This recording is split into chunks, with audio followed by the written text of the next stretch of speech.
A Trump administration official delivers a masterclass in shutting down a smug reporter's attempt to push a misleading narrative.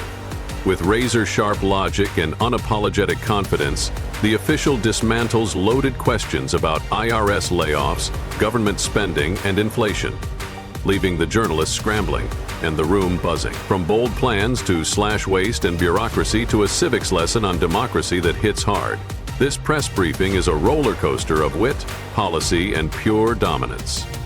Watch as fake news gets crushed and the crowd witnesses a career-ending mic drop you won't forget. Does anybody have questions for Stephen or for Mr. Hassett? Nobody wants to talk about the economy? Sure. IRS? Okay, go ahead. This would be for either one of you. So we reported, several other outlets have reported that about 3,500 people are due to be lose their jobs at the IRS by the end of the week.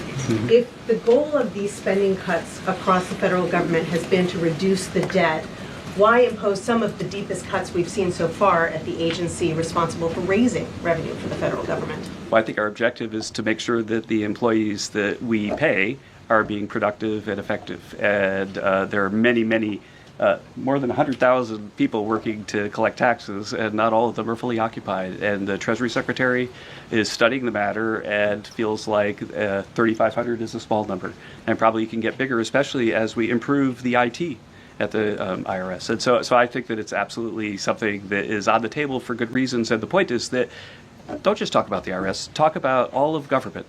That there are so many places. I live in D.C. You maybe live in D.C. where nobody's going to the buildings. People aren't commuting because nobody's doing their job. We look back and we see that there are all these people doing two jobs while they're getting a government payroll on the payroll. So the point is we're fixing that, and the IRS is a small part of that picture. So you're saying that everybody who's being let go was doing a bad job?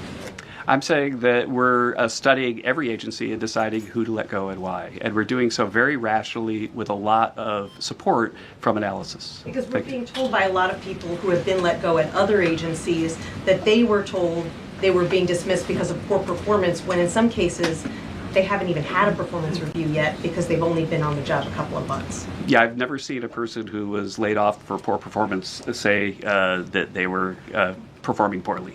Okay. Carolyn? Good point. Sure, Caitlin. I have a question. I'll start with you, Kevin Hassett. Thank you for being here. And then I've got a question for Mr. Waltz. On these potential checks that you might send out from DOJ, is there a concern as you're thinking through this that they could be inflationary? Oh, absolutely not, because imagine if we don't spend government money and we give it back to people, then if they spend it all, then you're even. But they're probably going to save a lot of it, in which case you're reducing inflation. Okay, so and also, when the government spends a lot, that's what creates inflation. We learned that from Joe Biden. And so if we reduce government spending, then that's reduces inflation. And if you give people money, then they're going to save a bunch of it. And when they save it, then that also reduces demand and reduces inflation. Okay, so you're not worried about it. And no, Mr. Waltz, to follow up on Peter's question, you wrote in an op-ed in the fall of 2023 that, quote, Putin is to blame, certainly like Al-Qaeda was to blame for 9/11. Do you still feel that way now, or do you share the president's assessment as he says Ukraine is to blame for the start of this war? Well, it shouldn't surprise you that I share the president's assessment on all kinds of issues. What I wrote as a member of Congress was as a former member of Congress. Look, what I share the president's assessment on is that the war has to end. And what comes with that?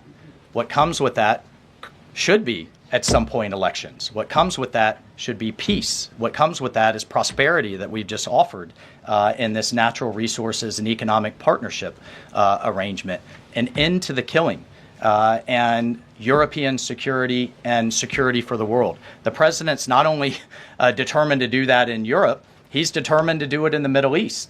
And just a few months ago, we had an administration that had tried for 15 months. Week after week, sitting with you here and couldn't get us to a ceasefire, couldn't get our hostages out.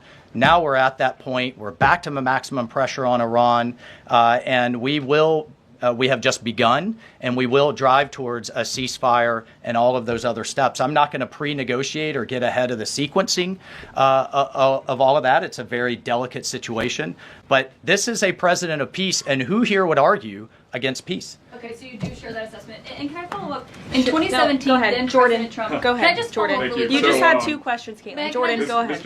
I have an important follow-up. Jordan, go ahead. So, Go ahead. Mr. Hassett, you were speaking about tariff revenue, and you also addressed a question about the IRS. President Trump has spoken about replacing income tax with tariff revenue, especially with all this waste, fraud, and abuse that we're seeing cut. Is that a possibility? Absolutely. And in fact, if you think about the China tariff revenue that we're estimating is coming in from the 10% that we just added, plus the de minimis thing, that it's between $500 billion and $1 trillion over 10 years is our estimate. And that's something that is outside of the reductions that markets are seeing through the negotiations up on the Hill. And so we expect that the tariff revenue is actually going to make it much easier for Republicans to pass a bill, and that was the president's plan all along. And then I have a question for Stephen Miller about Doge. So you spoke about Doge. You said roughly $50 billion is set to be cut in a year of waste, fraud, and abuse by unelected bureaucrats. We're hearing this ironic narrative from the president's critics and the left-wing media that Elon Musk is an unelected bureaucrat and he's doing all this terrible stuff.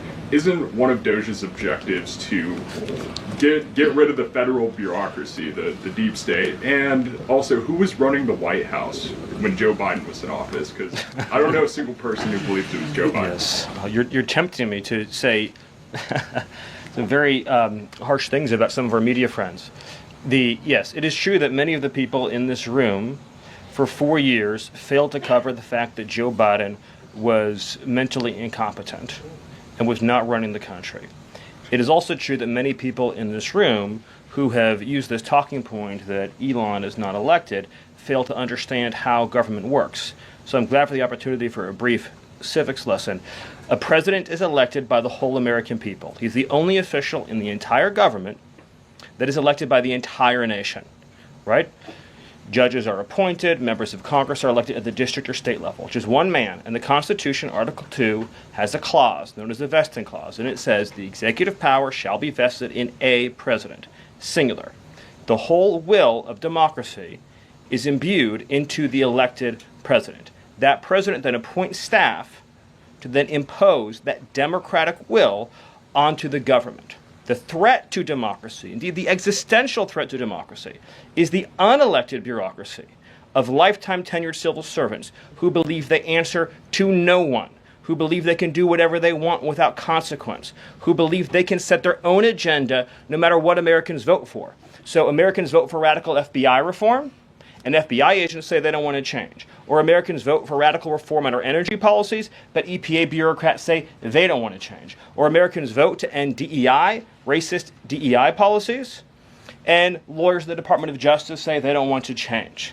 What President Trump is doing is he is removing federal bureaucrats who are defying democracy by failing to implement his lawful orders, which are the will of the whole American people. Thank you. Well, thank you, Caroline. Thank you, Stephen. One of the things that President Trump cares most about is job creation, and it was about 7 years ago I had the honor of joining you in this room for the first time, and it looks like we've created a lot more jobs in the last month. Look at how many people are here. My estimate is about 180, but I didn't count. So thank you. It's really an honor to be back here.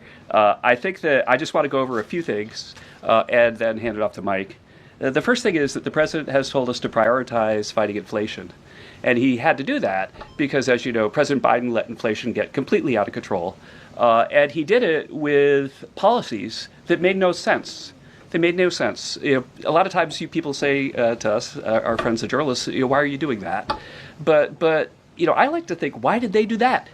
Why did they spend so much money? And then why did the Fed print so much money so that we had inflation as high as we've ever seen since Jimmy Carter? So why did they do that? So we're addressing inflation. We didn't have to address it in the first term because it was always in the ones, almost always. But we're going to get it back there. And how are we doing it? Well, we're doing it with a plan that President Trump and I and others have talked about in the Oval that involves like every level of fighting inflation. First, the macroeconomic level. We're cutting spending. We're cutting spending in negotiations with people on the Hill. We're cutting spending with the advice of our IT consultant, Elon Musk.